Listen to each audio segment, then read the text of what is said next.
everyone. So my topic is about doing life history and biblical research. So the impact of individuals can have on history or society.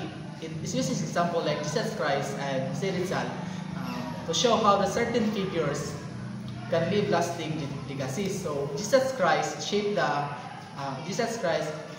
teaching about shape the civilization and inspired the countless movements and continue to influence the world today. Similarly to Jose Rizal writings and his ultimate sacrifice to spark the Filipino nationalism to help to fuel the revolution against the colonial rule.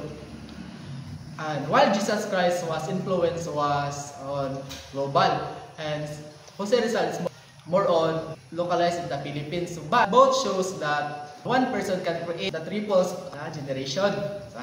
So next is that this passage shows that this two history shows that kung unsa ka strong ang effect para sa tuwa and the other generation, because kay nakabalo taon sa ang life ni Jose Rizal than ang Jesus Christ po kay nakabalo taon kung unsa iyang teaching about sa una. Passage goes further into argue that history is not just all about heroes and leaders. Ordinary people can also play a meaningful role in shaping the world around them. So recognizing makes the histories more relatable and help to people see themselves as a part of something. Shared narratives connect the personal lives in a larger society, and understanding this connection makes the history feel alive and relevant. So sa diri ginashow po diri nga ang history dili lang may tungod sa bayani or heroes or mga leader, and also we ordinary people kay nagyapon kay papel or natay ginagampanan sa ating katuban, sa atong kalibutan. So muna siya. So next is the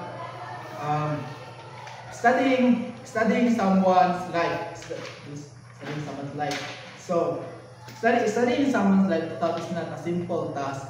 To truly understand a person, we need to look beyond the surface and big events and examine the details. For example, like his family, friends, relationship, and even his emotions. So kanang magkumusta ni tag person di ay like Jose Rizal, dili sa hayon dapat ay natin mga factors include like apilo na to mag-study sa iyang family, ang friends niya, ang iyang mga mga travels, and even ang iyang emotion. So muna, for example is understanding Jose Rizal is not just knowing that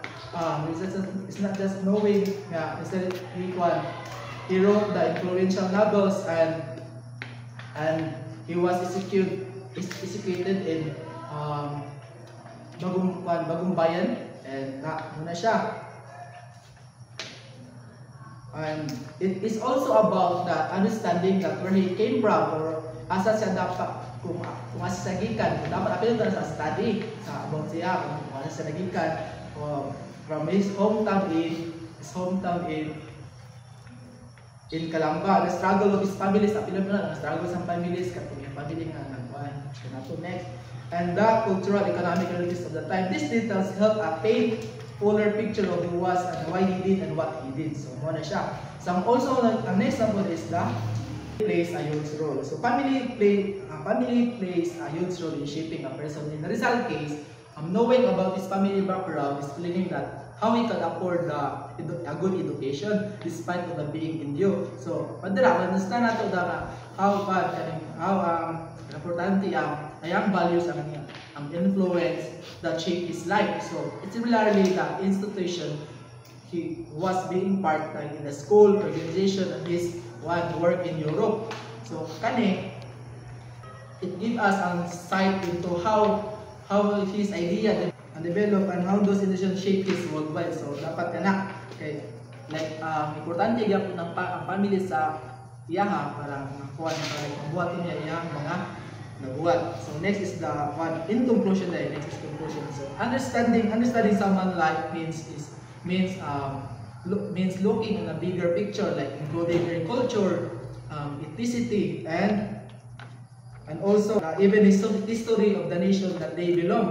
So in all of these factors come together and help us to see how personal personal experience are intertwined with the large societal and historical force. So the goal is not just collect the facts about someone, like it's just to connect the dots by looking at the different pieces of the person's story and placing them in the context of their time. We can better understand who they are and why they matter. This approach makes history not just about events, but about the people who live, struggle, and contribute to the world today.